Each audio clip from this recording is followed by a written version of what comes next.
copywritten production of the Recreation Centers of Sun City Incorporated and is intended for the sole purpose of informing our Recreation Center members. Any duplication, copying, transmission, broadcast, or use, including electronic and social media, is strictly prohibited without the prior written consent from the Recreation Centers of Sun City Incorporated. Thank you for watching.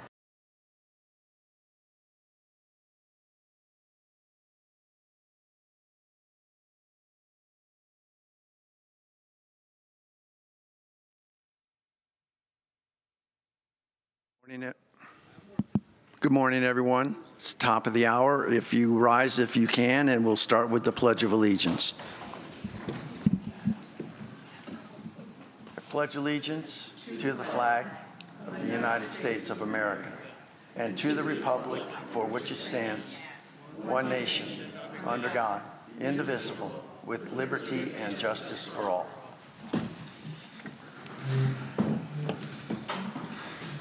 Right, thank you.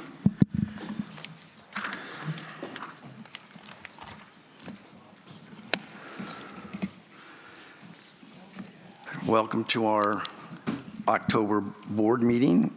I'm Tom Foster, president of the 2025 Board of Directors, and this is a regular meeting of the Rec Center of Sun City Board of Directors, and it is audio and video recorded by the RCSC management and staff, and also live streamed. Correct? Okay. Please put your cell phones or electronic devices on mute or silent modes. And then also, as a reminder, any verbal or physical aggression toward any member, guest, or staff or employee is unacceptable, and you may be asked to leave the meeting. Let me introduce the timekeeper and our management personnel. Timekeeper this morning will be Secretary Keiss. Good morning. On the management team, General Manager Rebecca Hill. Director of Finance Kevin McCurdy. Thank you. Yeah, I was going to say. Sitting in for Mike Whiproot is Stan Swope for Director of Facilities. Director of Operations is Mike Deermeyer. Director of Golf is Eddie Renio. And last but not least is our board coordinator, Marcia Johnson. Good morning. I also want to recognize Alan Kleinhans, Carla Young, and Miguel Jackson, who serve as our audio and visual engineers, and then thank the Sundial staff for setting up the meeting room for us today. I also want to begin our introduction of board candidates since the election for the 2026 board is essentially underway now. So Jana Mapes and Chris Nettesine are our candidates. No. I think we'll hold on to speeches. Vice President Nettesine has a pretty severe case of laryngitis, so we won't be honored with her tones today, and she's got some cards to indicate what her vote is on the various motions. So it's not quite as cool as sign language, but it's close. Okay, our first order of business is a roll call of the voting members by Secretary Keiss. Would you please take the roll call? Director Brissett. Good morning, everybody. Director Collins. Hello. Director Gray. Good morning. Director Mapes. Here. Director Ruff. Present. Treasurer Borski. Happy Halloween, everyone. I'm here. Vice President Nettesine. Present. And President Foster. Present. Mr. President, we have a quorum. Thank you. All right, let's move to approval of the agenda. Are there any questions or concerns regarding the agenda for today's meeting? Director Ruff. I am proposing postponing the item on the increase of the PIF minimum amount. The budget audit and finance budget and audit committee members have asked to give some time to review that proposal, that somehow they didn't get in the knowledge on it. So I told them I would do that. All right. I can understand their concern, and other committees, as things roll out here, may have similar concerns. So you have control of that, and it is fine to postpone since it has not officially been made a motion yet. So we'll pass over that on the agenda today. All right, approval of the minutes. The minutes of the September 25th meeting were posted for the director's review. Are there any corrections or additions to the minutes?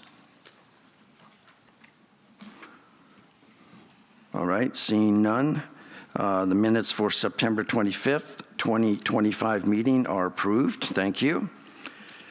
The treasurer's report. Treasurer Borski, would you read your treasurer's report? Yes. Okay, Treasury's report as of October 30th, 2025. The balance of unrestricted funds as of September 30th, 2025 was $9.9 million, which includes a $2.5 million cash reserve. Restricted funds include the Preservation and Improvement Fund and the Capital Reserve Fund.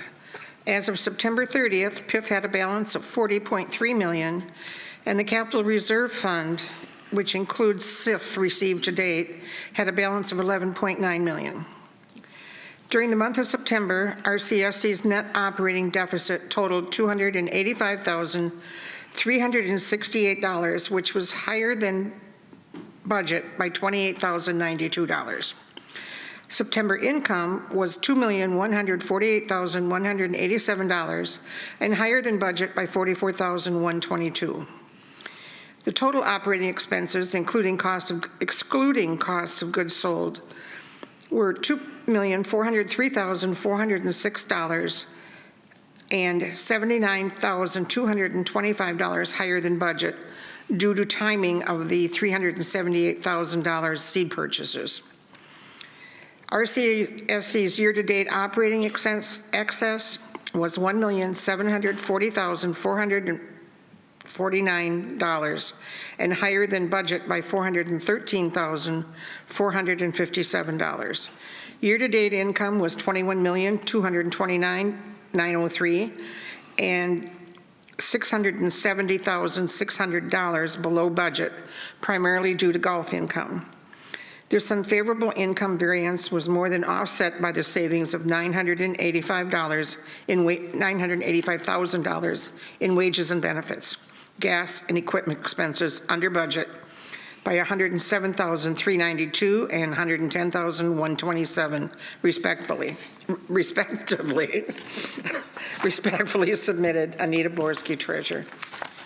Thank you. Are there any questions or comments on the treasurer's report? Treasurer Borski. I just want people to be alerted that you see some red numbers on the income and expense statement, and I don't want you to panic about those. We did not meet our budget in several categories with golf. We were a little aggressive with our golf estimates. We did not account for the number of people that did not renew their golf passes. And of course, the weather has gotten us a little bit. But if you look at our actual to budget, we are doing fairly well. And if you look at our total income compared to our total expenses, we are in the black. So yes, we're in the black, we're doing fine. We just didn't meet the budget. And remember, a budget is a plan. It's not what we live and die from. It's just a plan. Thank you. Thank you, Treasurer Borski. Secretary Kais. Yeah, although, golf is way behind on budget, how are we doing from a profit loss perspective just from golf operations alone? Mr. McCurdy. Kevin, do you have the split? I don't have it. Mr. McCurdy might be able to answer this best. Yeah, Director Kais, as a cost center, golf is about $560,000 unfavorable on a net excess basis. Okay, thank you. Director Collins. Yes, I'm looking at the food and liquor sales. We're off a little bit there. But you've got George's Cafe in there, and they write against golf, correct? Director Collins, yeah, we roll George's Cafes up into food and beverage, which then rolls up into golf. So golf does contain the two George's Cafes. Thank you. And from a profit and loss perspective, how are George's Cafes doing? We've lost money this year on both of those restaurants. We collect rent on those two facilities, but we also are under the lease. We are responsible for maintaining a lot of the equipment, and we've spent more this year on maintenance than we've brought in rental income. Okay, thank you. Right. Any other comments? Yeah, Director Gray. Thank you. I just want to make sure everybody's aware that the lease agreement was something that has been done before this board, and it's not something that we can readily change. So this is just something that we have to deal with. 2028, I think. Okay. Any other comments from the board? Let's move on to the management report. Are there any questions or comments from the board on the management report?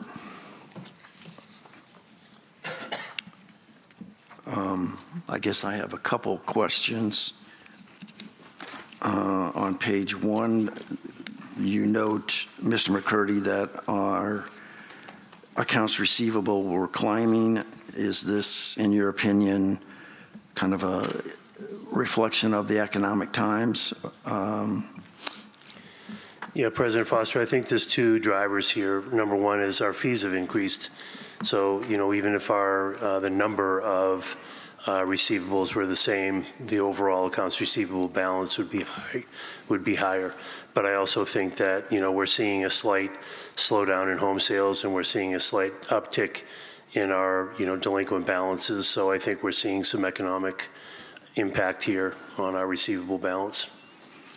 Okay. On the next page, there's a graph of assessment income. And are you counting as income the receivable, or do you not put that in income until cash hits the books? Under GAAP, we book the receivable, or we book the income when we invoice the assessment. And then the offset to that revenue entry is receivables. Okay. So when we collect it, we obviously wipe out the receivable and debit cash. So yeah, that is when we invoice the assessments, we book that as income. So the potential cash, I'm sorry. And for those of us that aren't accountants, could you help us understand what GAAP is? Generally, accepted accounting principles. It's the rules that govern how entities should maintain their books. I apologize for that, Secretary Geis. Okay, so do we have any concerns about cash flow here? Okay, I didn't think that was to a magnitude where that was troublesome. Resales on page 3.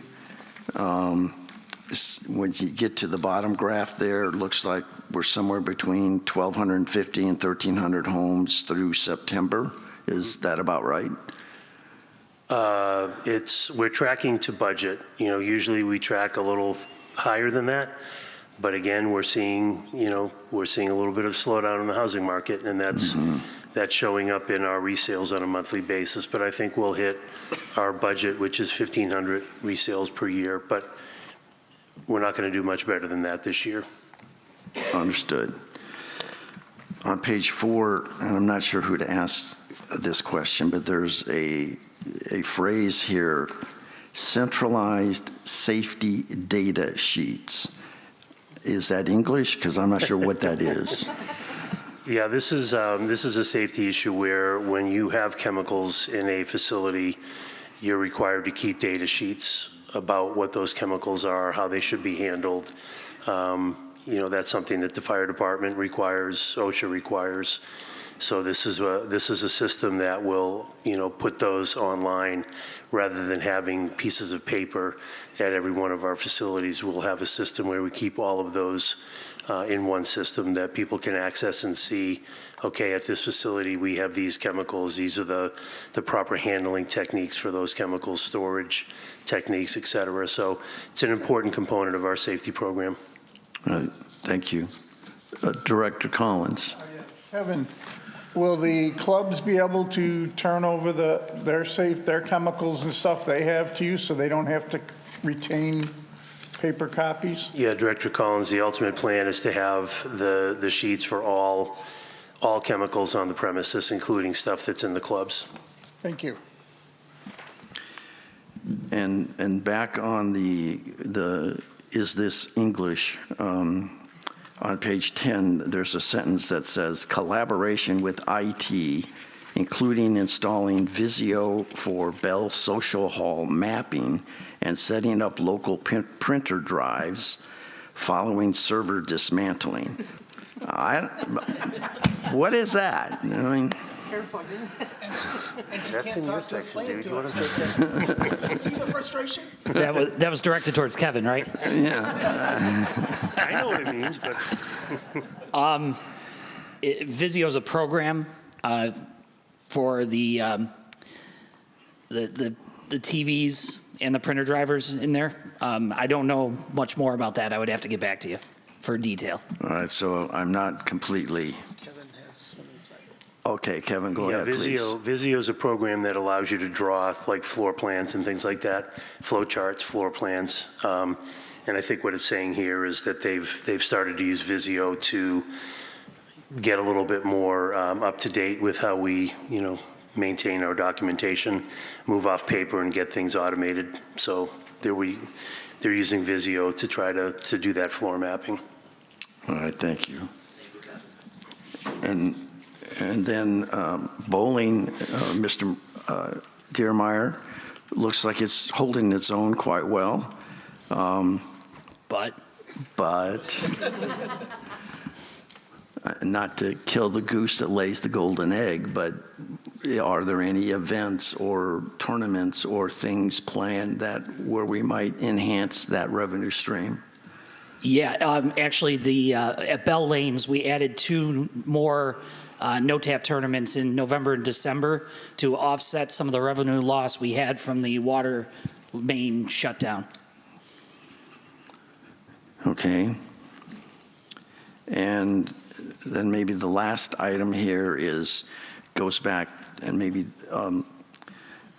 Director Renio can respond to this, but we were about roughly 1.3 million in the black year to date, as Treasurer Borski was outlining, and about 400,000 in the black relative to the budget, but we had some overseeding setbacks, and I'm just wondering, because I'm determined to meet that, stay in the black, and if possible, meet that budget. Right. Is this additional overseeding going to make that more challenging?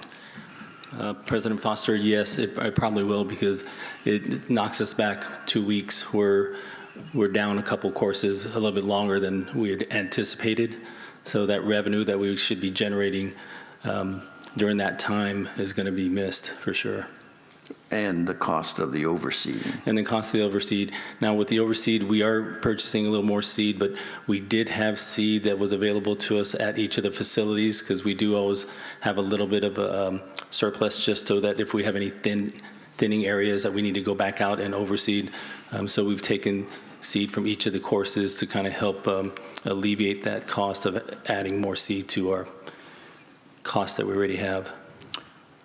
And going along with that, Eddie, so then what becomes a benefit to our members by delaying this and giving them less time and less golf courses available during those 2 weeks? Well, Director Keist, our main thing is that we want to make sure that we have a good product to provide to our members, the course conditions. And by tackling this issue now, putting us back 2 weeks, it will help assure that during the season, January, February, March, and April, when we're at our busiest, that our courses are going to be in the optimum condition. Thank you. Director Ruff. Director Reno, can you explain what happens? So that we've talked around the edges, but I'm sure the audience has no idea why we are having this problem. Sure. So prior to us throwing seed, we had that storm front that was coming in. So as to be proactive and not waste any seed by watching it float away because of the rain that we were going to receive, we put that off. We did spray and put down our Diquat, which is kind of it's a chemical to help with it's an herbicide to help with the weeds. And so when we put that down and let it sit for a while, when that rain came, it kind of had an adverse effect on that. It kind of spread it out. And in turn, basically it created a barrier. And so when we threw the seed down a couple days later, the seed was not having seed to ground contact. And so as our team was watching the seed grow or not grow, they realized that there was something wrong. And they went through their whole program, step by step, of what they thought they might have done wrong, and they didn't do anything wrong, really. It was just that the chemical in the water, just that timing of it all, it was like the perfect storm. And so to be proactive, they went out there, and the last 2 days they've been out verticutting, breaking up the ground again, so that we do have that seed to ground contact over at Lakes West and over at Riverview as well. Mm-hmm. Okay. Director Collins. Yes, Eddie. How's the public, how's their play at Quail Run? Oh, the public play at all the courses are at an optimum right now. We're getting a lot of great feedback. People that have played that course for years are just really excited. We're really happy with the results of the golf course, and we'll see as we go into the winter. We're not going to overseed that course. So Brandon got a little aggressive with the water because he thought it was warmer, and some of the people were saying that it was a little wet out there. And so we've shut the water down for a couple days to dry it out, but everything else is rolling pretty well out there. Director Brissett. He speaks. Director Renio, I understand there's a couple upcoming events that you've planned and a tournament later on in the season. Would you mind letting the folks know exactly what the event is for and who you're expecting to attend? Yeah, well, absolutely. We're excited to kick off the season with our Golf Expo, which is going to be on November 6th at the Riverview Golf Course. It's from 10 to 2. We'll have several vendors, golf cart companies out there, as well as our golf brand manufacturers, Callaway, Titleist, Mizuno, Cleveland. So that allows our members and our guests to come out there and try out the newest line of equipment.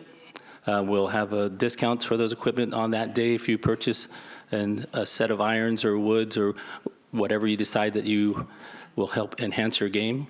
And then we'll also have food on hand. So we have pulled chicken sandwiches. We'll have a barbecue going out there, a grill. So it's really a time for us to gather and just really celebrate the upcoming season.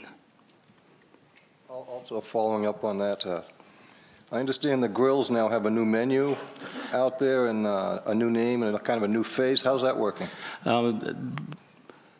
We've had a great response. The menus, so at each of the golf courses, we have some select items that we've kind of chosen to be like their signature plate, so to speak. So over at the South Course, we have the green chili cheeseburgers. We're also selling a new kind of a homemade style chili, so you can have that as a chili bowl with some cheese and onions, or a chili dog, or chili omelet. And so the menus themselves look great. If you've been down to South, it has a little bit of a kind of a, I want to say facelift, or so to speak. We added tablecloths and just kind of made it look like a restaurant, right, versus a break room. So you're looking for everybody to come Yes, and we want, these places are going to be gathering spots for all of our residents, not just the golfers. And we really do. We want to make sure that our residents know that these grills exist. They're there for them. We'd like them to bring their friends, and just, it's just not for the golfers, it's for everybody. Thank you. You're welcome.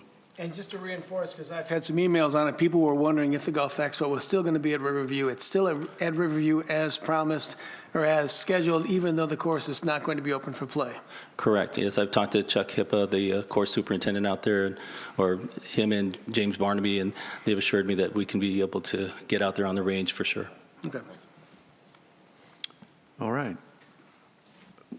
Treasurer Borski. Okay, I started this with 0 questions, and now I have all kinds of them. First of all, Eddie, I was at South for lunch Tuesday, and very nice atmosphere.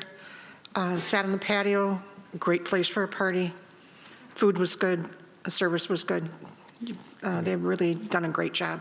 I'd never been to South before, unfortunately, but I was very pleased. Yeah, the team's really excited about this. It's like they've kind of been reinvigorated with just being motivated to help be a part of the transformation of our grills, and just the ability for them to be a part of it and put their input into it. It really shows with the team, and you can see it in their energy, their posture, the way they just hold themselves up. It's really an exciting time for them. It's a very busy place, too. Yeah.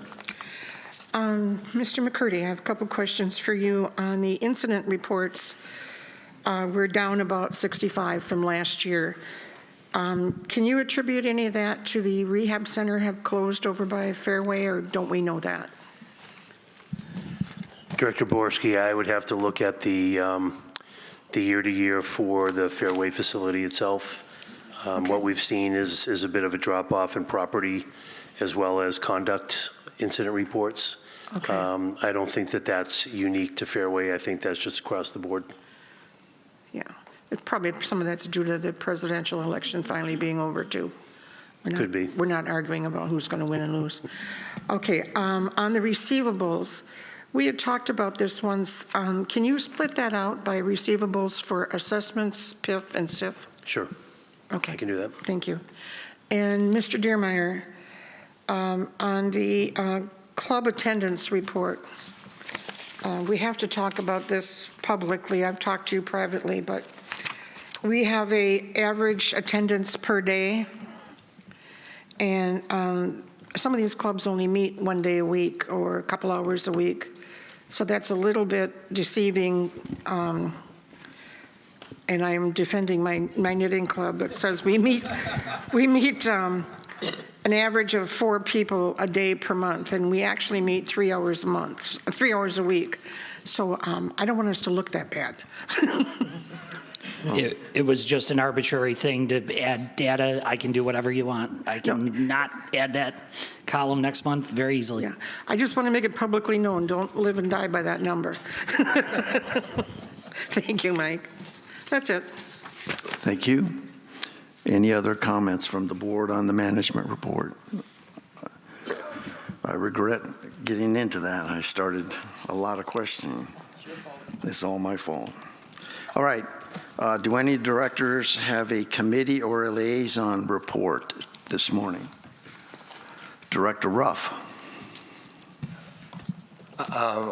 On behalf of the Technology Committee, I'd like to let you know that we are doing a complete review of what data we're collecting, where we're collecting it, who goes to the flow of information within, so that we can better understand how our systems are working for us or against us. And if you don't think they work against you, you've not done much. But it's going to take us a while, and then down the road, that could be the basis of upgrading what we have to work for us better. Just wanted you to be aware of that. Thank you. Treasurer Borski. Okay, I'm currently the liaison to Sun City Community Action Network, Sun City CAN. They are looking for people that would be interested to serve on their board of directors. If you would just contact them, they would be happy to talk to you. The other thing is, as president of the foundation, we are starting our Santa for Seniors program. The trees should go up next week, one day. There'll be trees at Fairway and Marinette, a tree near the pool area of Bell, and another one in the bowling alley at Bell. They all have cards on them, and on the back of the card it says, please purchase a $25 gift card and return that card to the corporate office along with returning that card and the gift card. Foundation directors will be distributing those cards the week of the 15th of December to the members that we have served this year. Down here you'll see a sign that Steve Collins had made by the metal shop, which is a movable sign. We can take it anywhere.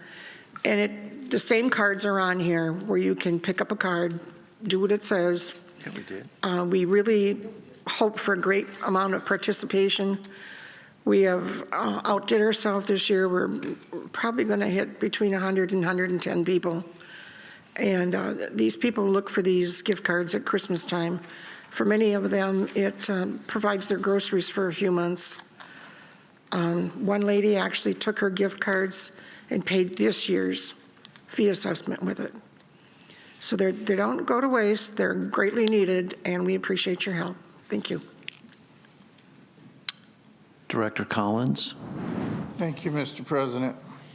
We had a club presidents meeting this month. It went very well. We had a lot of input from the clubs, but I really need every club president to call me or text me at 315-727-7758 because I have a very important information for them. So they need to call me so I can get a hold of them. And feel free to do that when you can. And also the event, the Golf Expo on November 7th at Riverview, any club that would like a table there to sell their merchandise, you know, please give Eddie Renault a call at Riverview, and he'll set them up with a table to sell their stuff. So let's make that a great day. Thank you. Are we also contacting the club presidents so that those that may not be sitting here or watching the video know that they need to contact you? Is Angelo getting a hold of them? Yeah, I will have Angelo also send it out, an email. Right, just a correction to your comments. You mentioned November 7th, and I believe it's November 6th for the expo. Oh, I'm sorry, November 6th. Okay, thank you. Any others? All right, let's move on to a few president comments, and my list has greatly shortened from all of the announcements that have already been made, which is awesome. So we did complete the first reading of the proposed bylaws last night. In case you were not there, all of those articles did pass their first reading, and the second reading will be November 20th, I believe. We're going to do the first reading of the budget in a few minutes here today. Board policies, those will be published shortly, and there is a town hall scheduled for November 14th. The voting software for the election for directors, that has, as I've mentioned in the past, was selected. There's just a little bit of testing going on right now. We're having some mock elections, if you will, to make sure it works properly, and that should be up and ready to go when we open the election in a few weeks. Finance 101, that video that Director McCurdy has prepared is ready to be posted, but it will go along with an announcement of when the Q&A sessions that will accompany that. So all of that will go out as one package, and you can look at Mr. McCurdy's video and then sign up for one of the Q&A sessions if you would like to further delve into accounting and gap for Secretary Keiss and learn more about what our accounting looks like. Master plan, I have to regretfully say that has taken a little bit of a back seat for the moment because of the bylaws and the budget and the board policies, but as we've worked our way through some of these things, we'll get back to the master plan issue shortly. We've already talked about the Lakes West and Riverview situation and the Golf Expo, the golf videos, Rounds with Eddie, which is a very clever play on words. But they're very entertaining. So we have a budding Oscar winner among us here. And hopefully if you get a chance, you can watch some of those videos that Eddie Renio is posting on the different golf courses. Lawn bowling, the U.S. tournament is coming again to Sun City. November, I believe it's the 2nd through the 8th. So if you are interested in seeing some of the world's best lawn bowlers, most of that will take place here in Sun City, although some of that will be at Sun City West. But if we say so ourselves, we have some of the finest lawn bowling greens in the world. And that is why we attract this tournament here many times. That's going to be at Lakeview and... At Lakeview and at Bell, yes. Okay, we'll talk with some of the lawn bowling folks about attendance there as far as how we count those folks, but that we'll do that at a different time. Hopefully everyone's signed in to speak on whatever motions that you had an interest in. The 3-minute policy will still be enforced. And if there's anyone on live stream, if you would indicate which motions you would like to speak on, when we get to that point, we'll hopefully not bypass you. All right, let's... The Fall Festival, Director Collins, perhaps you could enlighten us on the dates for the Fall Festival at Sundial here. Yes, don't forget we're having the Fall Festival it's a day after Thanksgiving on Black Friday and Saturday. It's right here in the Sundial, the 27th and 28th of November, right, Kevin?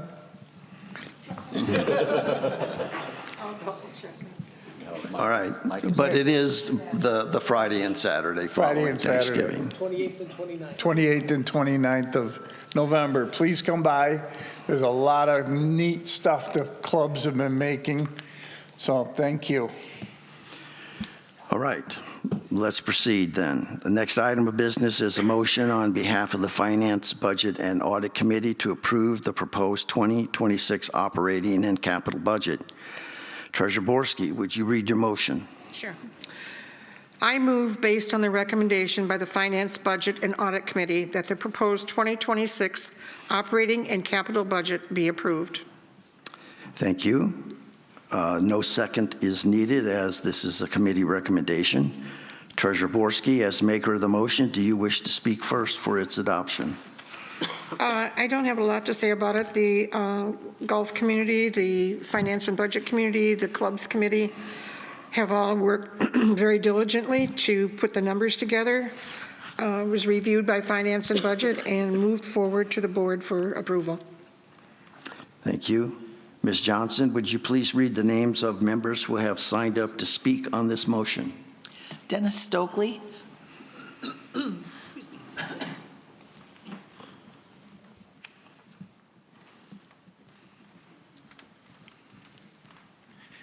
Dennis Stokely, 156632. I'm here to plead for the marquee signs and somewhat for clubs.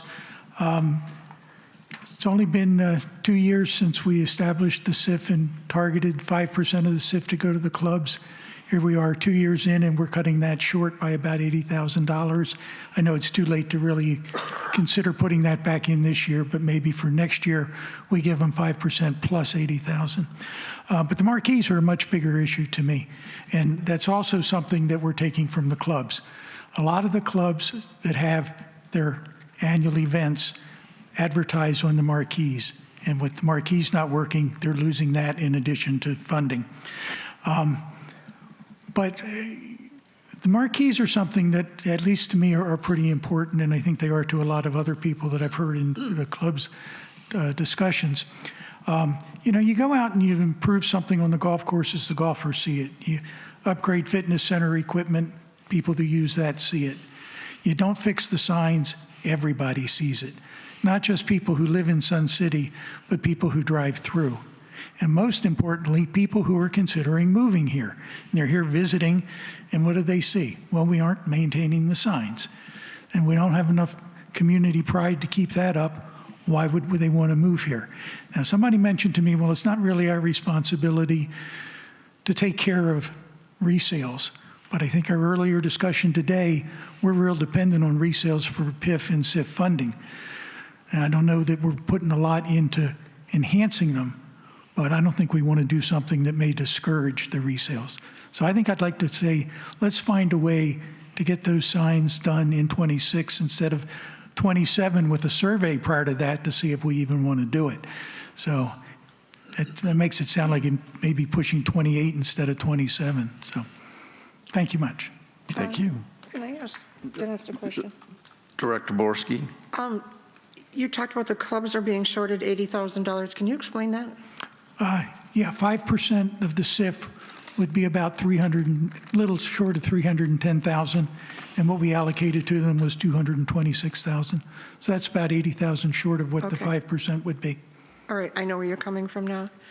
I have a question for the board. Isn't the marquee issue based on cost a PIF issue? I'm sorry.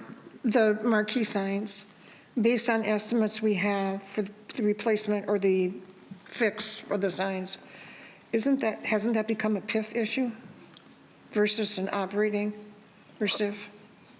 Mr. McCurdy, can you address that?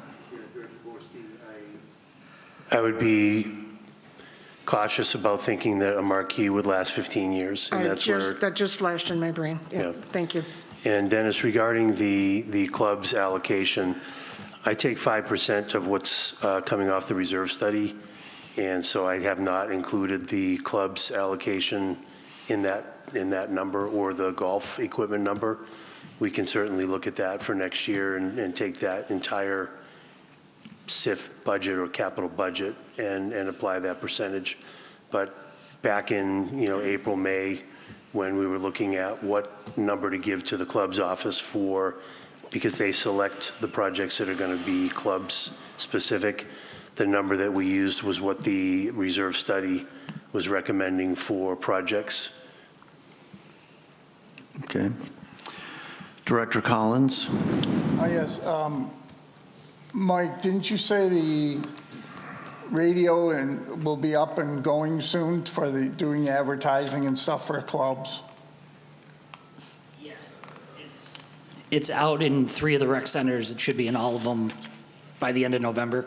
Right, so that'll help. They can advertise there, and it's a lot of money to fix these signs when we have a lot of clubs that also need a lot of ventilation work and things like that we would really like to do ahead of a sign. So, I don't know, if we can do it on the radio for a while, that might be more beneficial to fix things that are major importance. Thank you. Ms. Johnson, are there others to wish to speak? Can I just ask a question? Mike, can you explain to the audience what the radio is?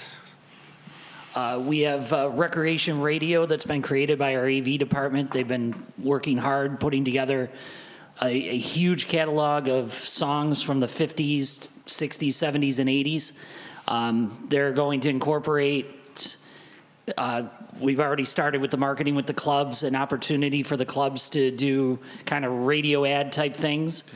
These will play in our rec centers, which will replace using the radio stations, playing the same style of music, but you won't have to listen to the Raffy Raffy commercial anymore.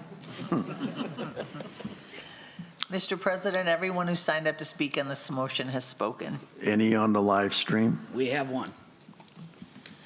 Lori Ellingson, 133335. She'd like to,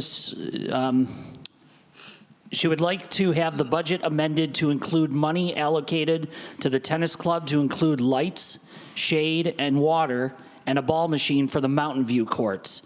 And then she also asked who decides what club gets allocated funds and what priority. Why is money spent on projects that are not high priority over other areas that are in major disrepair? Can I answer that? I hazard to let you do that, Director Collins, but go ahead. Okay, Lori. Well, you were one of them that was responsible for the spending of that money, or maybe you hadn't come on the COC by the time it was decided. But the COC looks at all that from all the clubs, and all those things will be our new requests for 2027 that will have to be put in from January until February 28th. So that's when you have to put your requests in, and that will be for 2027. 2026 is was done in the beginning of this year, so you have to wait. Thank you. Director Keiss. Yeah, I'd like to circle back to Dennis's comment on the marquee signs. The marquee signs are not a club budget item. It's just too big an expense. Correct me if I'm wrong, but I think it was about $750,000 for the marquee signs was what was quoted at the finance and budget on the town halls. So that's not a club budget item. If you saw the presentation that finance and budget did at the town halls, yeah, I love the signs. We have too many needs and not enough money right now for things. But I think we need to find a way, because I think Dennis has got a valid point in that is an outward sign for all of anybody who's looking at Sun City about how functional we are, whether our signs are working or not. Something needs to be done one way or another. Okay. No, you didn't, but other people might have mentioned that. So just touching back on the presentation that was made, and you tried to quote it, but let me more accurately quote the line, and the line is unlimited wants but limited resources. And that's basically on the bottom of half the slides on that presentation of the budget.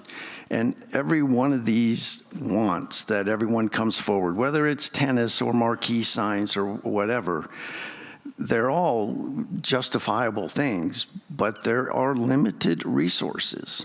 And we have to make hard decisions. And I hate that sometimes you or your favorite decision or purpose of spending gets slighted this particular year, but we can't do everything for everybody and still maintain a budget and an annual assessment dollar number that is palatable to the rest of the membership. So I'm sorry that we can't do everything for everyone, but we cannot. And it's similar to the decisions you make with your budget every year.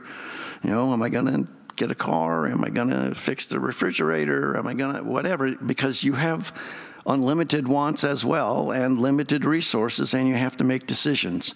And those are the same kind of decisions that are being made by the board and by the Budget, Finance, and Audit Committee as to what to include and what not to include.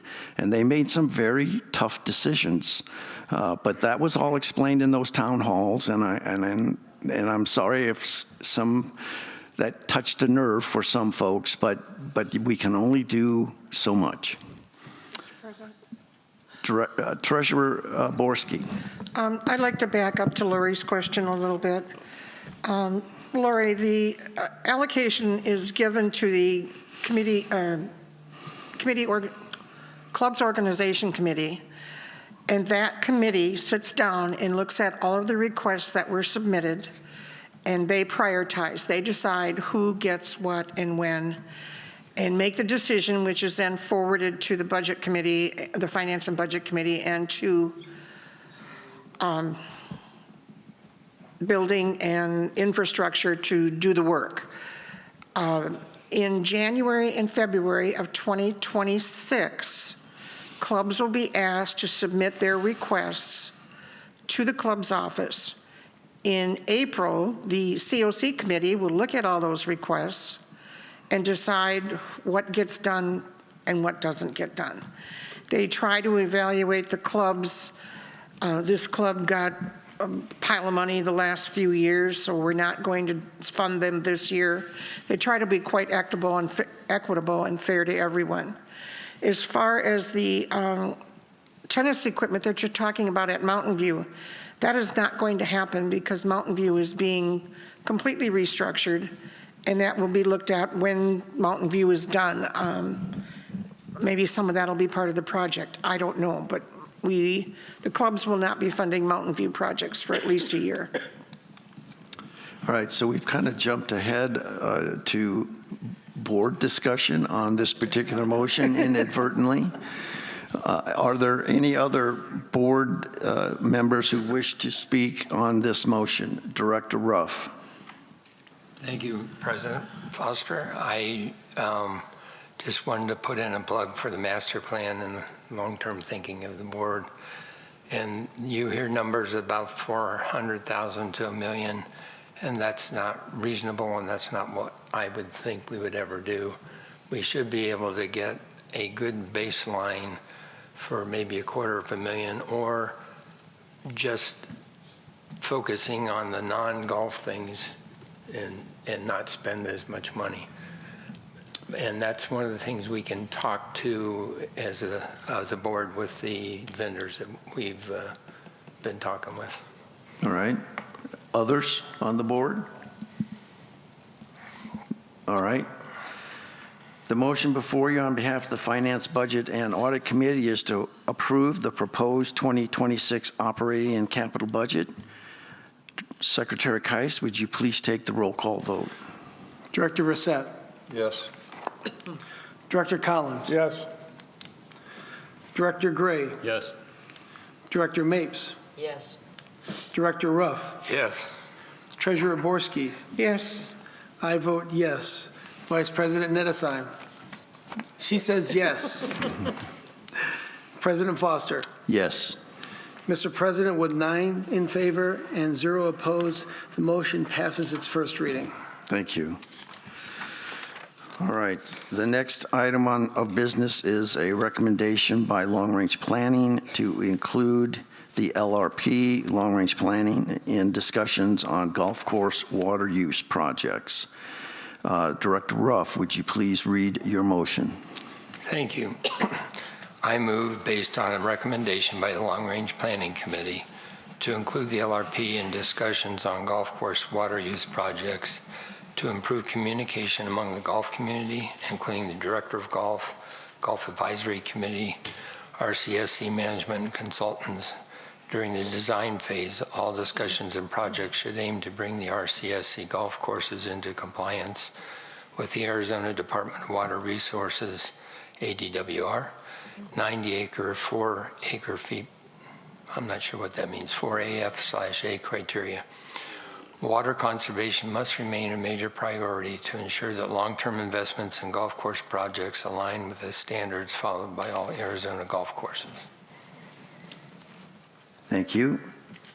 It is a motion by a committee, so no second is required. Director Ruff, as maker of the motion, do you wish to speak first for its adoption? Yes, I would.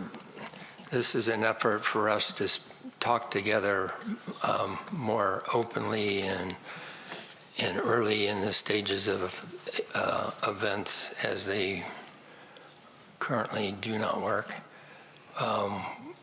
So I've reached out to golf since I took over that functioning in June, and we have a really good working relationship now with Eddie, and hopefully the GAC and the LRP can be nice to each other in the future. Thank you. Right. Ms. Johnson, would you please read the names of members who have signed up to speak on this motion? Cindy Aguilar.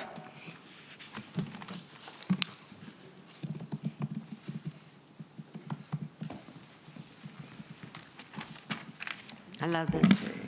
Good morning, and thank you for all the work that you do. All the work that you do and the time you give. Before I ever come and talk to anybody about Cindy, golf, could you state your name and your RCSC number, please? no. Yes. I don't want anybody to know. Well, then you need to sit down. Thank you. My name is Cindy Aguilar, 146618. Thank you. Thank you, Kais, for reminding me. All right, going back to where I was, give me back some of my time. All right. I go back and I look, why are we here? I go back to 1960, when this place was invented, and everything, every dream that they had. And I look who came, and what was the central idea to this creation? It was us, people. It was us coming here and enjoying our lives. And it was golf.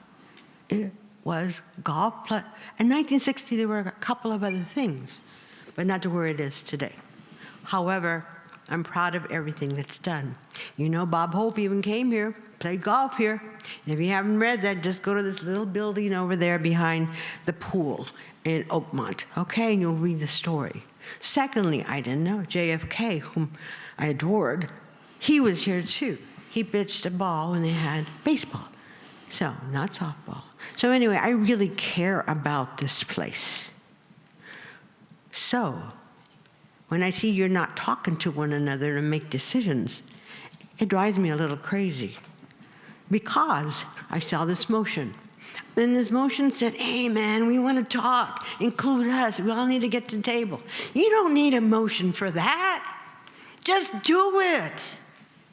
Get a call, hello, let's meet over here at this time, bring your issues, let's talk it out, and make sure everybody's on that line.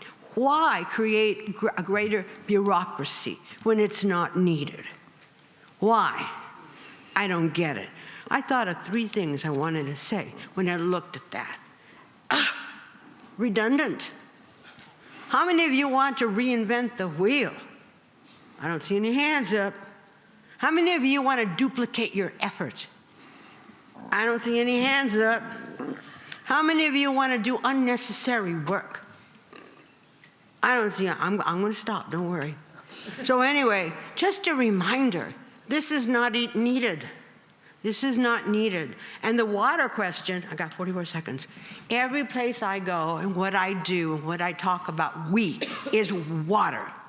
So gosh darn it, use another word, gosh darn it, it is on top of mind all the time. So don't think, got 30 seconds, don't think that it's not there.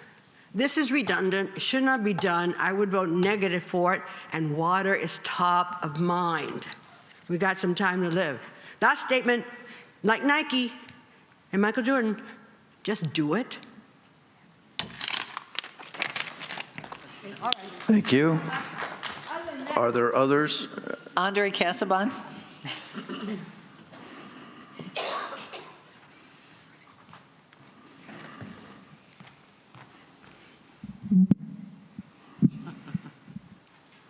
Andre Casabone, 153000, Secretary of the SCMGA. I'm against this motion. All projects involving golf need to be discussed in the GAC, Golf Advisory Committee. We have a great leader in Eddie, and he needs to do his job. Then when GAC has a proposal, it will be sent on to the appropriate committee. I was on the GAC for a year, and we understood the situation with AWDR. The GAC doesn't need another committee looking over their shoulder. According to this motion, no projects may be considered unless they deal with water. That is not acceptable. This is from my wife after she read it. I believe the wording of this motion to be ambiguous to the point it could be construed to be detrimental to any and all improvement projects in golf. Thank you. Thank you. Barry Broomham.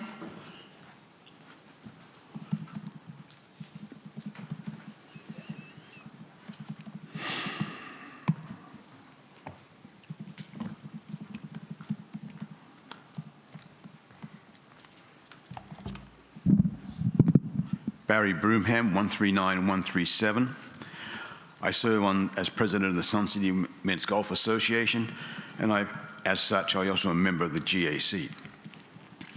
I'm pleased to see that the LRP recognizes the value that golf brings to the Sun City community as a whole, and is ready to comply with the state-mandated water usage limitations in order to retain the existing golf courses. The technical details of projects, I understand the LRP's desire to be informed. And in fact, the proposed rewrite of Board Policy 17, which I believe will clear the GAC committee this month, or sorry, in November, it will be forwarded then to this board. This proposed rewrite includes a list of the responsibilities of the Director of Golf. One of those responsibilities says the Director of Golf provides project input to the Long Range Planning Committee as necessary to support current and future PIF projects and capital expenditures. So the idea being that we intend, the Golf Advisory Committee certainly wants the LRP to be kept informed, but I'm concerned that the LRP desires to have input as to the type of expenditures incurred in this. And I don't think, that, no disrespect intended, I don't think they have the technical expertise to offer that information. These technical projects should be left to the Director of Golf's responsibility for his management, and in cooperation with the information coming from the GAC. So I don't see that this motion is necessary. I think we have hired a Director of Golf. He's very well qualified to develop these projects and will be required to communicate effectively with the LRP. So I would say this motion is not necessary. Thank you. Thank you, Barry. Harry Emerson.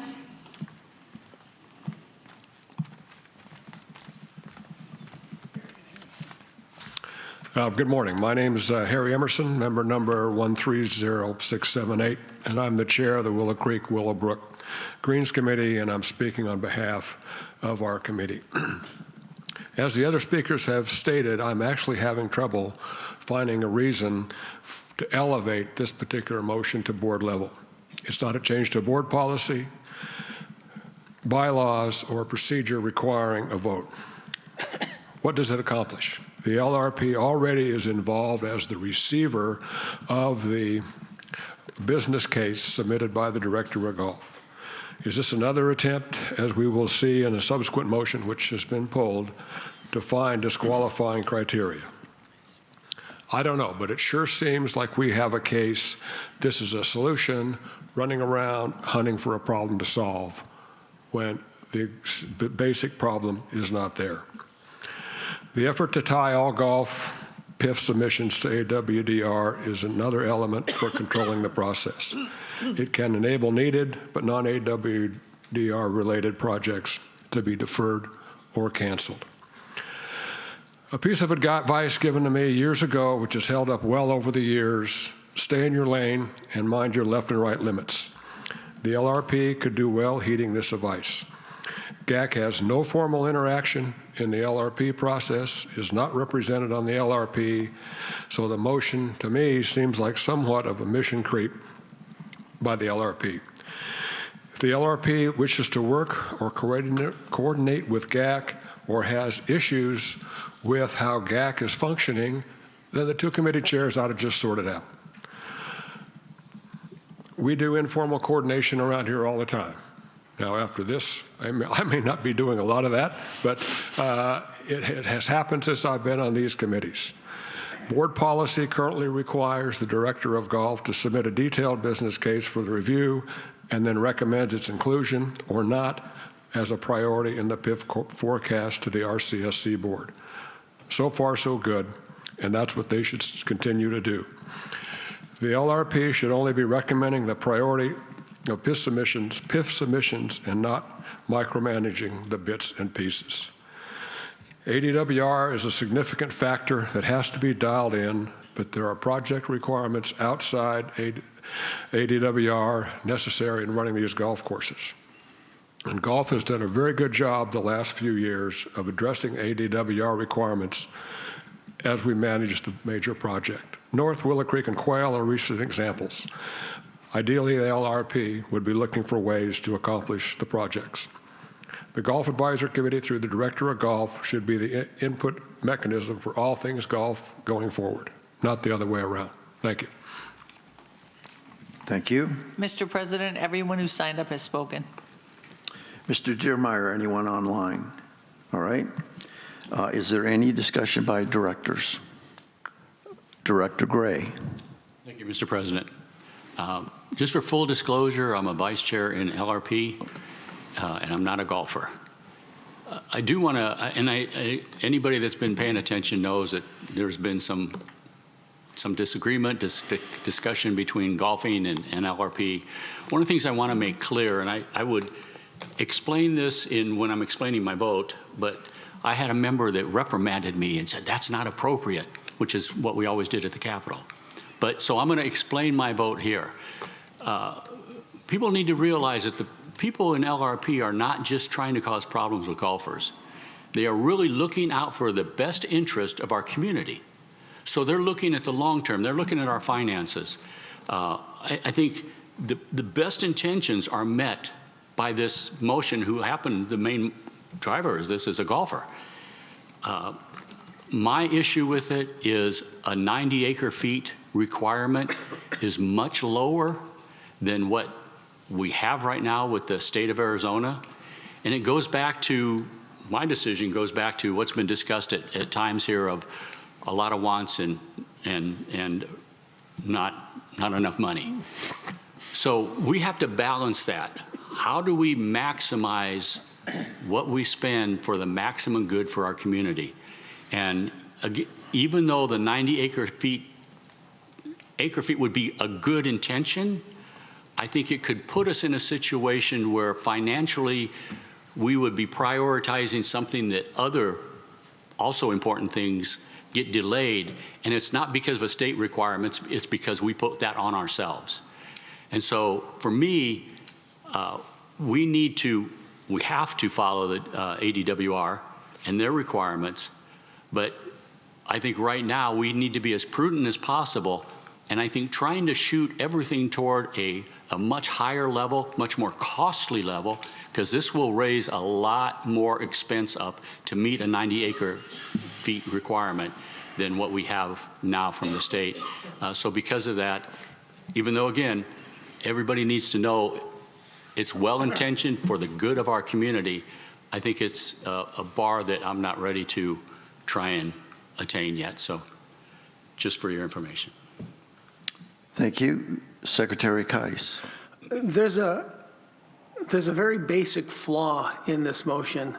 The 90 acre irrigated limit for Arizona Department of Water Resources is for new constructed golf courses. It's not for existing courses.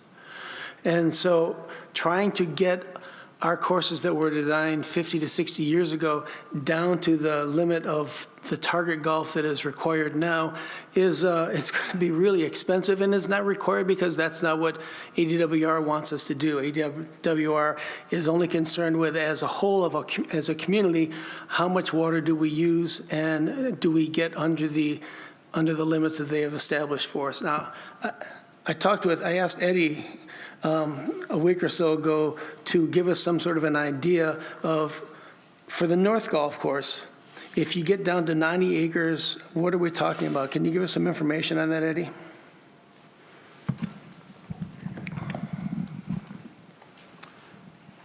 So in regards of getting down to 90 acres, that means, as I did contact our architect, Gary Brawley, and he's got a lot of information that he's got to pull out from the previous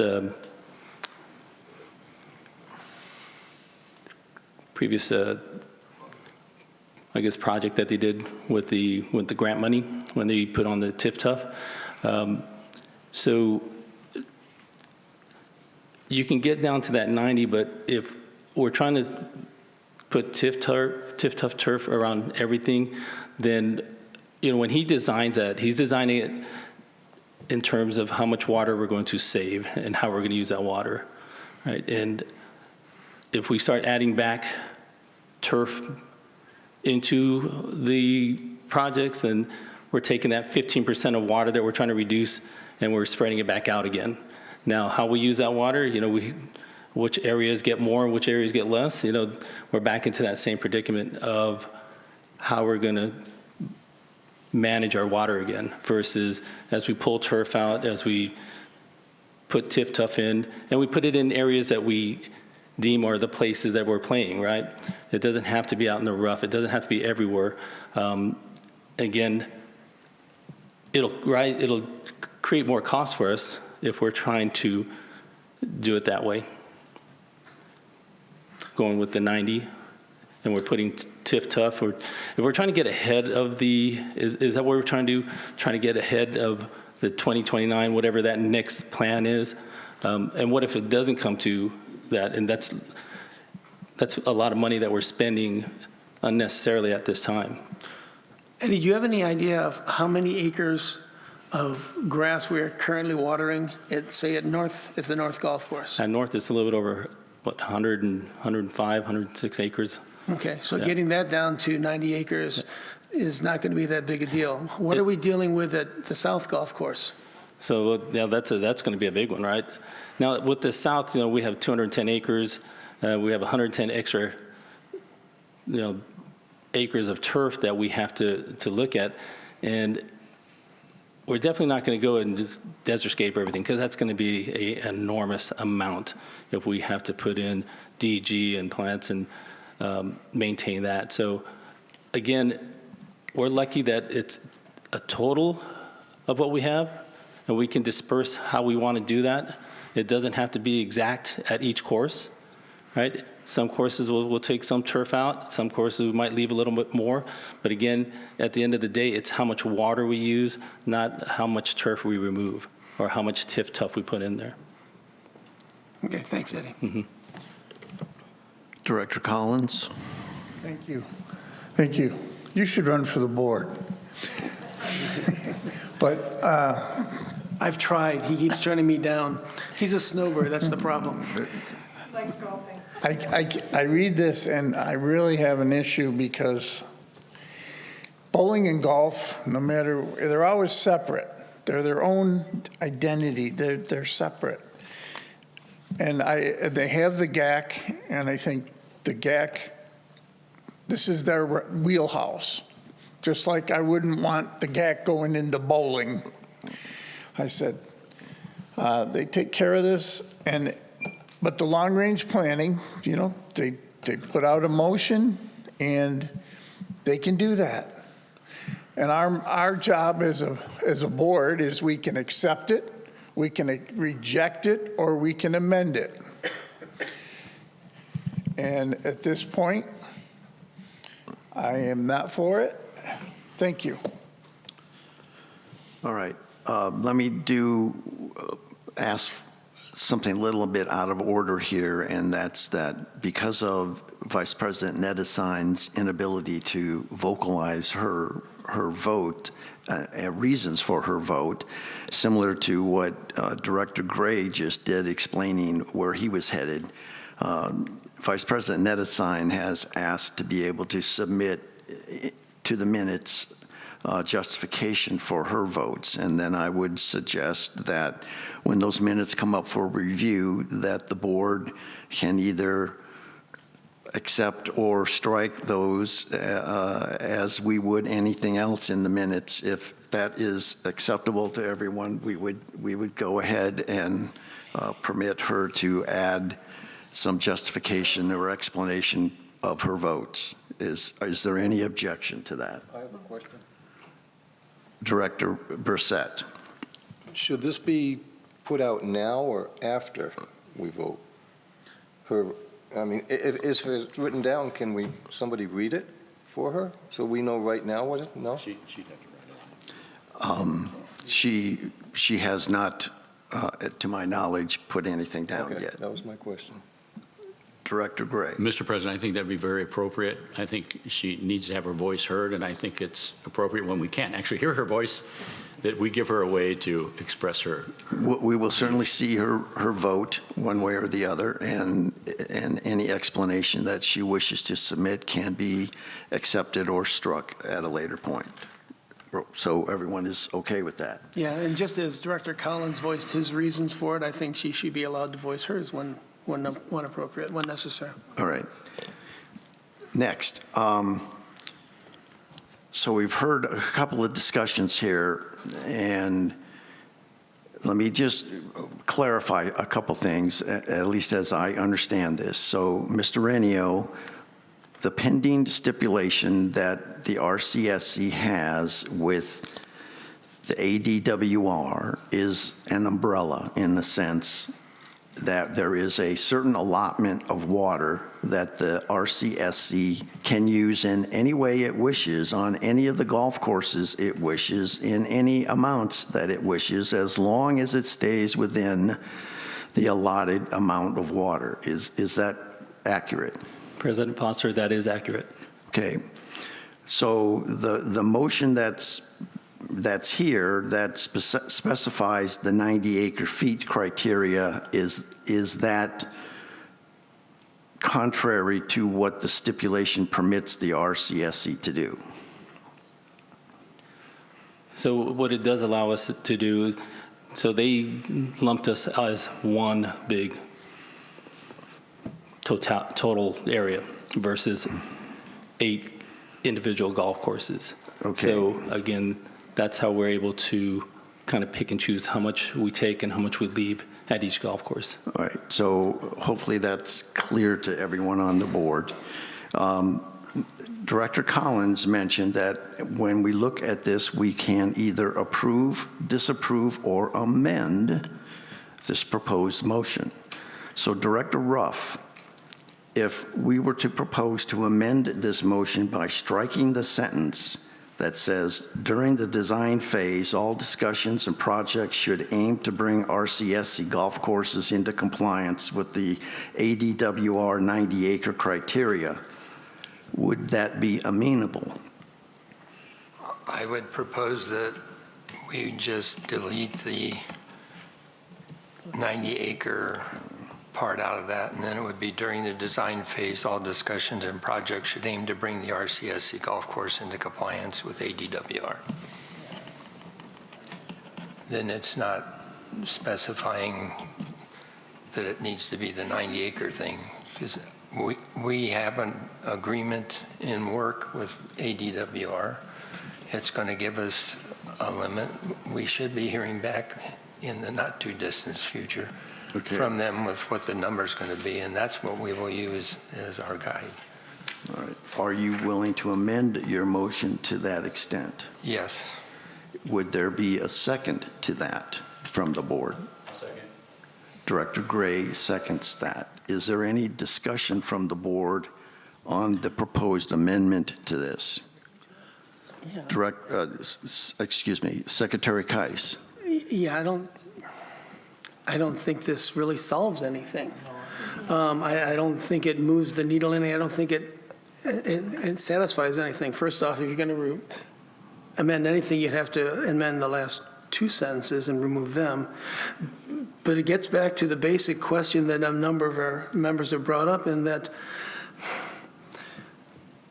we need to have a process that says, okay, this is what this committee's job is, and this committee's job, and that committee's job is, and I think we're working towards that on redoing BP 16. I think it doesn't get into the basic thing that, okay, both the committees need to talk together, but is it necessary to have a motion to the board that says, Committee A should talk with Committee B. I think that's completely unnecessary, so removing this, you can do it, but I don't think it changes the fact that this motion probably is not necessary. All right, are there other comments? Director Gray? Thank you, Mr. President. Yeah, I think, one, we need to look at what ADW are. We need to shoot for their requirements. And I think also it's the whole idea of prioritizing our water and our investments in water and our golf courses is important. So again, I think, and the discussion to me is it should be there anyway. So as long as my biggest concern was the 90 acre feet, because I didn't want to be handcuffed, that in a situation where we would have to spend a whole lot more money on something that we could delay and possibly be in a better situation after all of our deferred maintenance is covered. And so again, I would be able to support that without the 90 acres. Okay. If we remove that 90 acres. Mr. President, I agree with Director Keiss that we shouldn't have one committee trying to babysit another committee. Let them each do their own thing, and I think we need to table this motion until after the passage of BP 16. Well, we're discussing a proposed amendment at the moment. Then we could come back to that if you wish to pursue that. Okay. Any other, Treasurer Borski? If we take this, amendment and take that sentence out of there, we're basically left with a motion that says we have to talk to each other. And to me, that's perfectly reasonable, but I don't think we need a motion to say we need to talk to each other. The other question I have is, this is a long-range planning motion, and I don't even know if the committee agrees with taking this sentence out of here. I don't know how we can do that without committee input. And if we do take this sentence out, we're left with nothing. All right. Others? All right. Secretary Keiss, we have a motion to amend this proposed LRP motion, and the motion is to strike the phrase 90-acre AF, 4AF/A criteria, and then leave the rest of the motion intact. Can I get some clarification then? Because I thought the motion was to remove the sentence the whole sentence that involved that. Yes. Okay. I'm sorry. I may have misspoke. That was the original amendment. And then you asked if I could live with that, and I said I would prefer to line out the 90-acre part because we do want to be in compliance with the ADWR, but within the guidelines that they give our community. Okay. And not shooting for the 40 or 90-acre requirement unless they put that on us. Yeah. So it strikes me that before us, though, is the original amendment that was seconded to strike the entire sentence. Yes. So we need to address that first. Director Gray? Mr. President, I might have misunderstood what you were saying because I interpreted Director Ruff's, his motion was to just remove the 90-acre feet because that's what I seconded. So Okay. if that's not accurate, then I withdraw that second and I'll wait for a clarification on the motion. Well, I think you're within your rights to withdraw that. So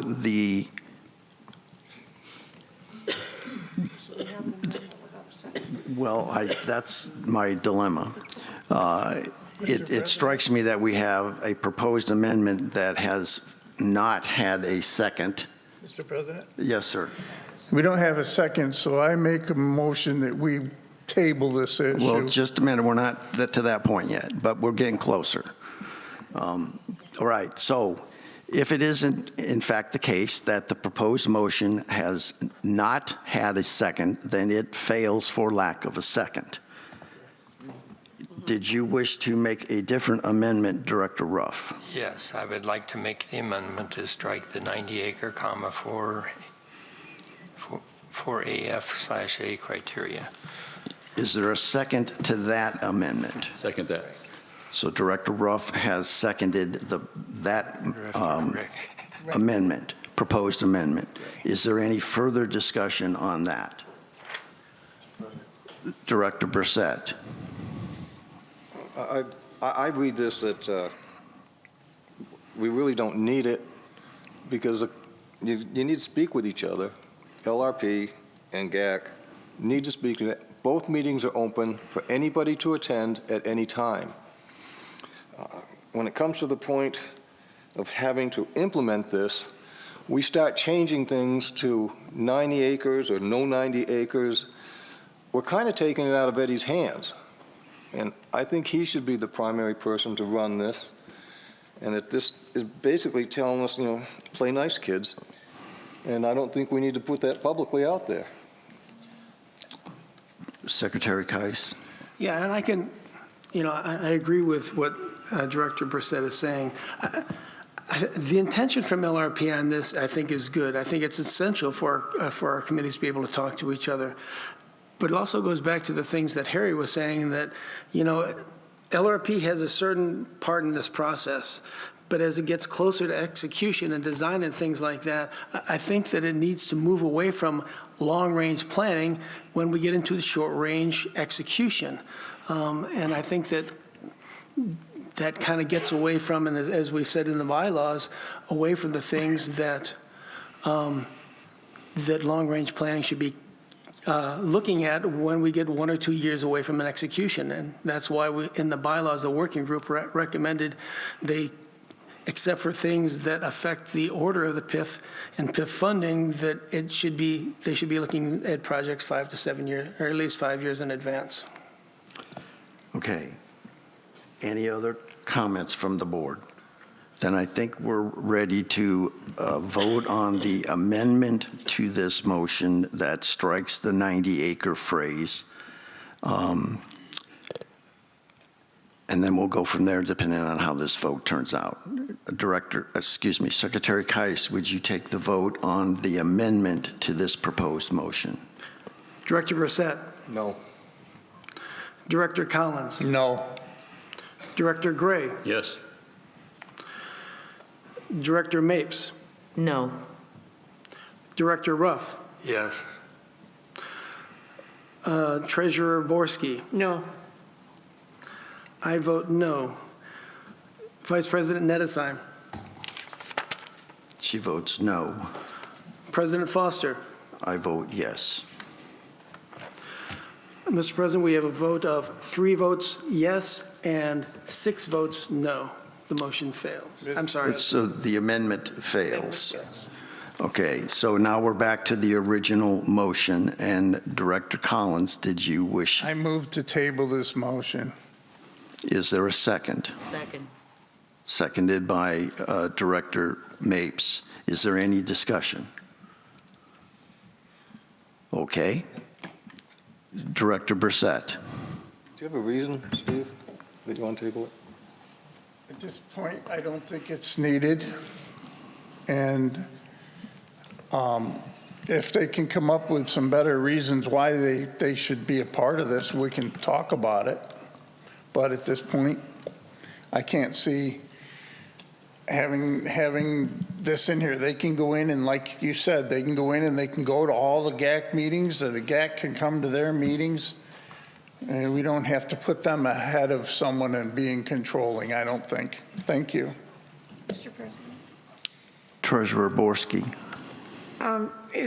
Based on what Director Collins just said, why would we table this versus voting for it and possibly denying it? Doesn't tabling it bring it back next month?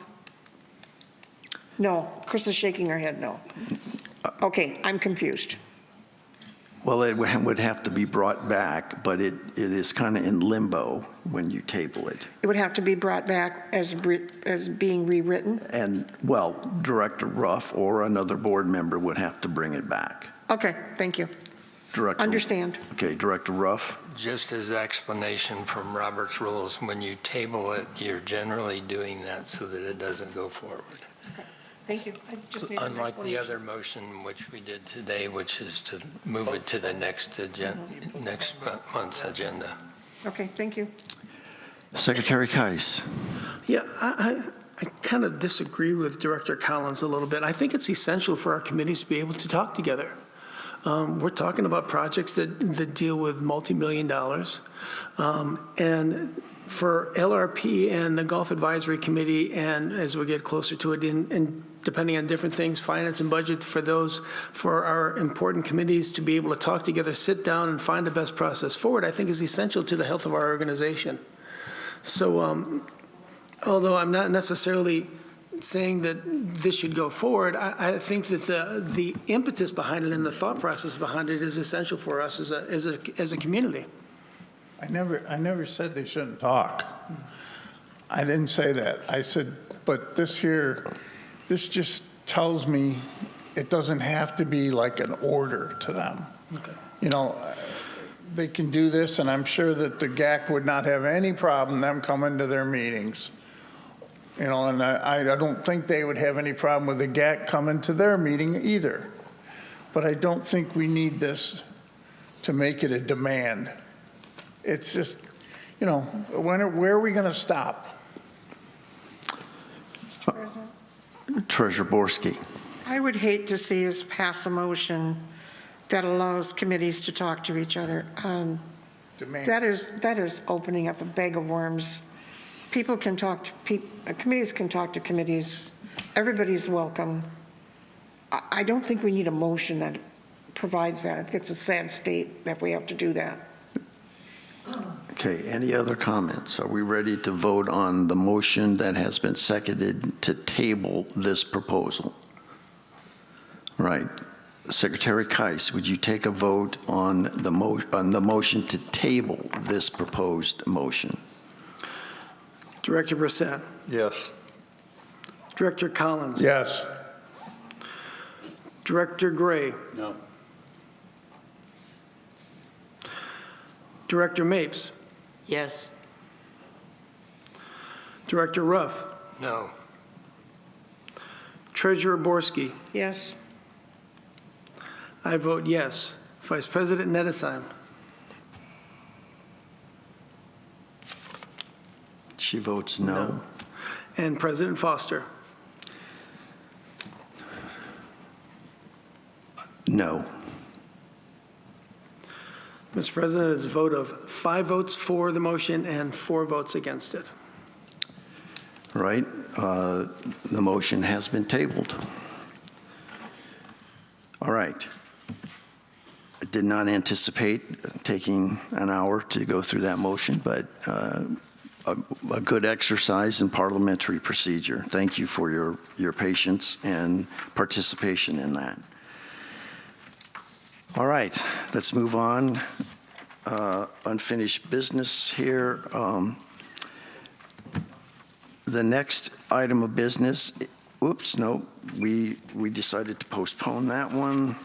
Moving on. Next item of business is the second reading of a motion to approve the amended 2026 PIF forecast. Secretary Keiss, would you please read your motion?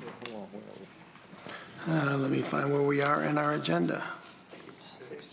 Yes. I move to approve the amended 2026 PIF forecast, which consolidates lines for individual projects, restoring previously board-approved funding for the Quill Run renovation, and restoring funds for Riverview and North Golf Course maintenance buildings to levels that the board approved last year.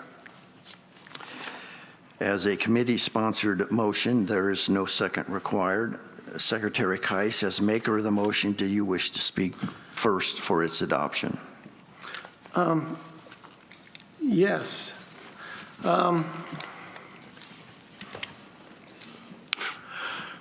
Quail Run project is essentially finished. So the funds that the board has already approved for that have to remain in the PIF forecast because the money's really already been spent. So I guess we're kind of in a gray area where that money is for this year and it doesn't really, we need to keep the money in there so that it's allocated and be able to be spent. We don't know what the costs for the maintenance buildings for Riverview and for North are going to be. The Riverview funds have been approved for design, and that's the cost of what that building is going to be is not determined yet. So we're moving funds so that there might not be enough just in case. It just doesn't make any sense. You keep the funds at the fund level if hopefully they come in under what is on the forecast, and that's good for us. I know that there have been concerns that for a couple of years that we're going to have our PIF funds, if you look at the table, they get down to an area for a couple of years that's only about $50,000 above the floor. But that's also doesn't include that every year we have $700,000 to $800,000 in extra money that's set aside just in case of emergencies. There's a 5% contingency on every year. So I think that we needed to combine the projects for the golf courses to make sure that there's one cost and everybody can see what the cost is in theory going to be for that project. Plus, we need to have funds available until we know how much those buildings are going to cost. Thank you. Ms. Johnson, would you please read the names of members who have signed up to speak to this motion? Linda Evanson.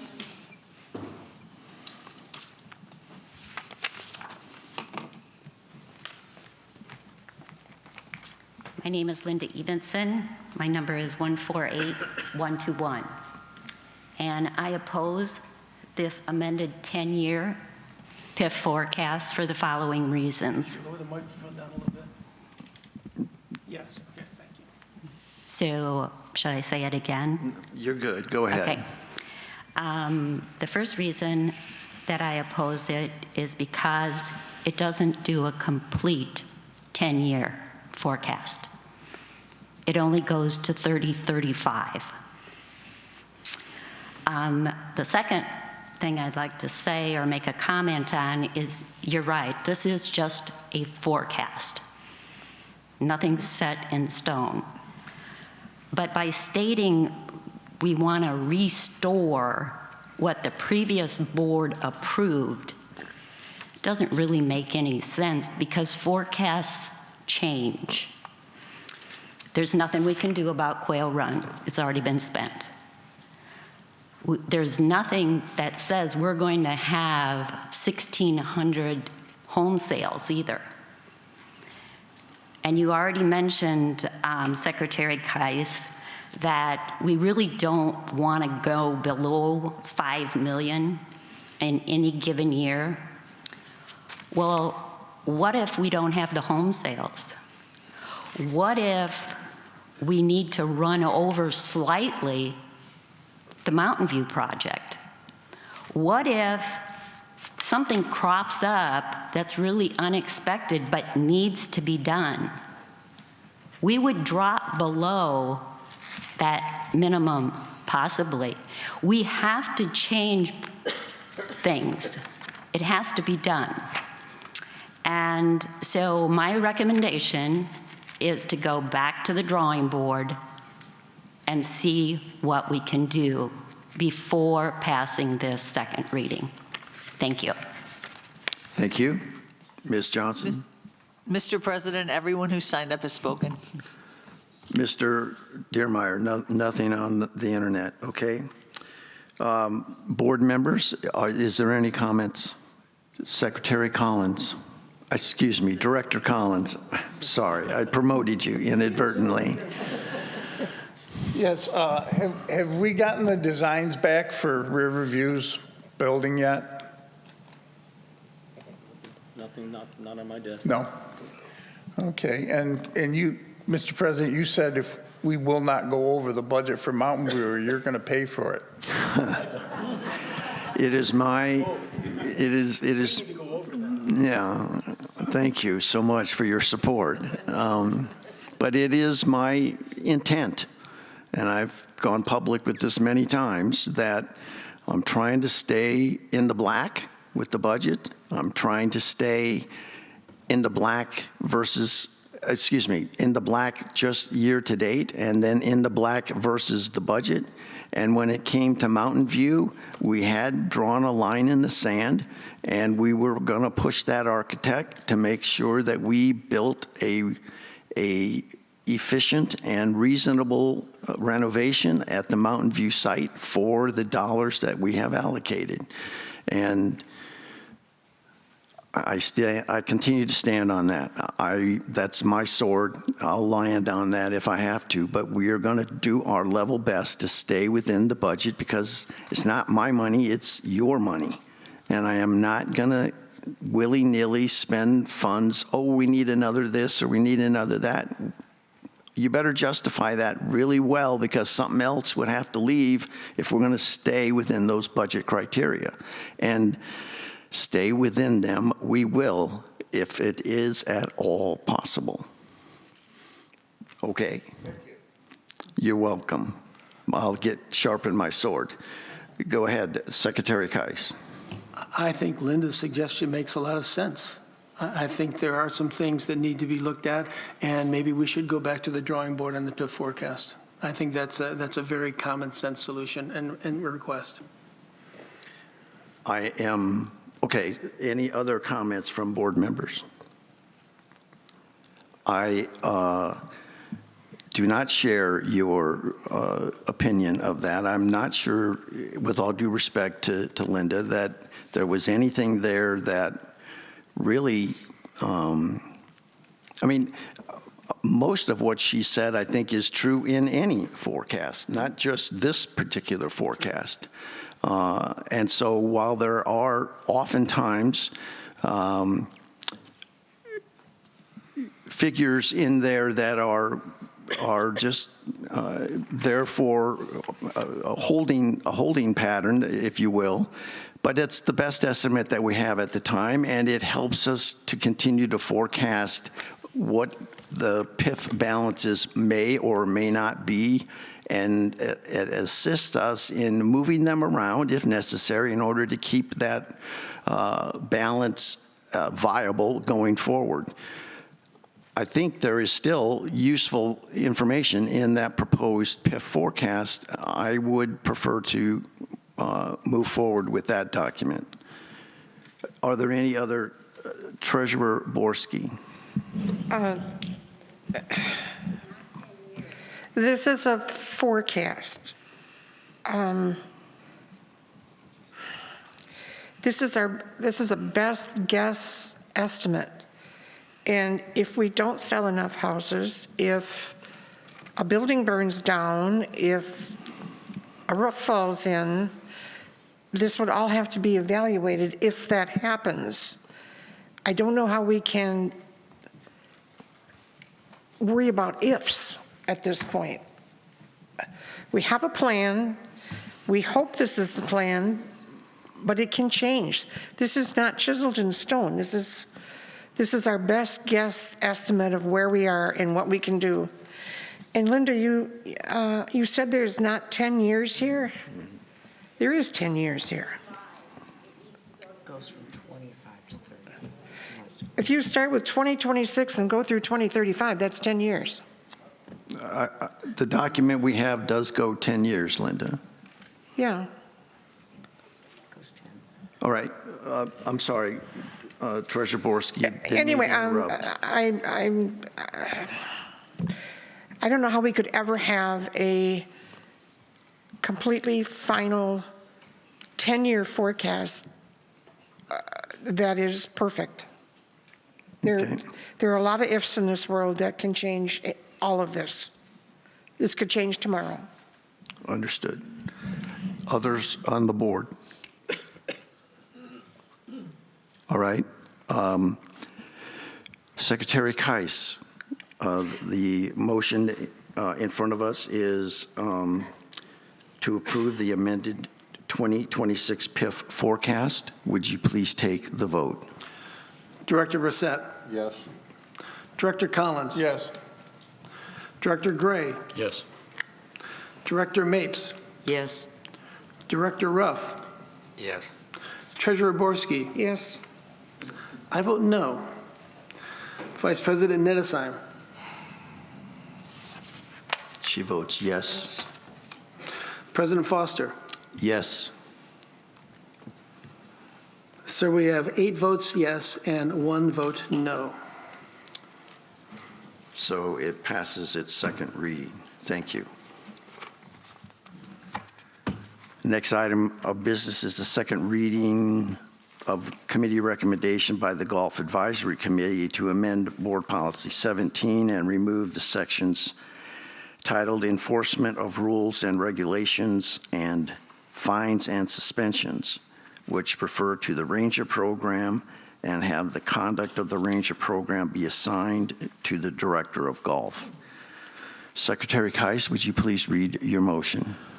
I move, based on a recommendation by the Golf Advisory Committee, to amend Board Policy 17 and remove the sections titled Enforcement of Rules and Regulations and Fines and Suspensions, which refer to the Ranger Program, and have the conduct of the Ranger Program be assigned to the Director of Golf.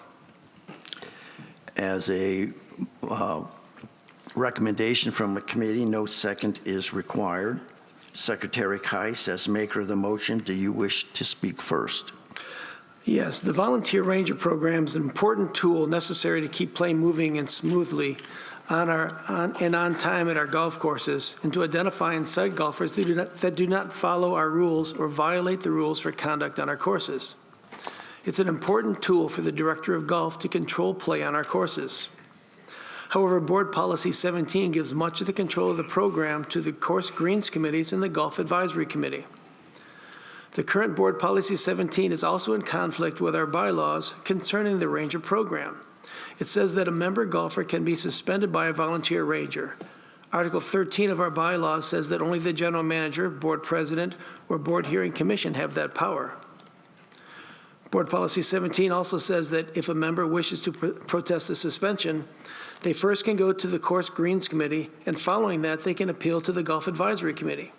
Our bylaws say that a suspension appeal request must go to the board president, and if he or she accepts the appeal, it will go to the full board for consideration. The Golf Advisory Committee voted 11-1 to recommend giving control of the Ranger Program to the Director of Golf so he can continue to grow the Ranger Program, have greater ability to control the pace of play and player conduct on our courses, and give him another tool that will allow him to do the job we hired him for. Taking the punishment areas out of BP 17 will also remove the conflict with our bylaws and allow members a fair process regarding suspensions. Thank you. Ms. Johnson, would you please read the names of members who have signed up to speak on this particular motion? Mr. President, no one signed up to speak on this motion. Thank you. Mr. Dearmeyer, nothing online. All right. To the board, any board member who wishes to comment at this time? All right. The motion before you on behalf of the Golf Advisory Committee is to amend Board Policy 17. Secretary Kais, would you please take the roll call vote? Director Brissett. Yes. Director Collins. Yes. Director Gray. Yes. Director Mapes. Yes. Director Ruff. Yes. Treasurer Borski. Yes. I vote yes. Vice President Nedesheim. Votes yes. President Foster. This is going to, well, Board Policy 17 is going to come back here next week probably, but at this time, for this particular issue, I vote yes. Sir, we have 9 votes in favor and 0 opposed. Thank you. So the motion passes. Yes, is it second reading? It's second reading. Yes. All right, thank you. Okay, that concludes the agenda for today. The next exchange meeting is on November 10th at 9 o'clock here at the Sundial. Also on the 10th at 1 p.m., we will have a special session to vote on the second reading of the proposed bylaws. Director Ruff? Before we close the meeting, I just wanted to make an announcement. For one, long-range planning needs a couple more members. I'd appreciate it if you'd send me an email at jruff@suncityaz.org if you're interested. We also need 2 members to appoint to the board to fill the empty Whoa, you wait on that. That is not this board's, that is the board No, I just want 2026. people to apply. So No, they're no, here. no, that is a decision by the board of the 2026 board, not the 2025 board. I'm not deciding anything. I'm inviting people to I am not apply. allowing you to do that. Okay. Don't understand it, but I'll talk to you later. Thank you. Director Collins. I would just like to say that my COC club, we lost an important member last week, Bill Center, and we will miss him. Thank you. Okay. All right. We almost got there. The 14th of November will be the town hall for the board policies, so those will be coming out very shortly, so keep an eye out for that. There will be 10 or 12 policies. Many of them have very small changes. Some of them have substantial changes. The next meeting of the Board of Directors will be on the 20th, other than the special meetings that we just talked about, at 9 a.m. here in the Sundial, and the annual meeting will be March 10th, 2026 at 6 p.m. here. All right, there being no further business and without objection, this meeting will be adjourned. Thank you for coming and participating, and please turn your electronic devices back on.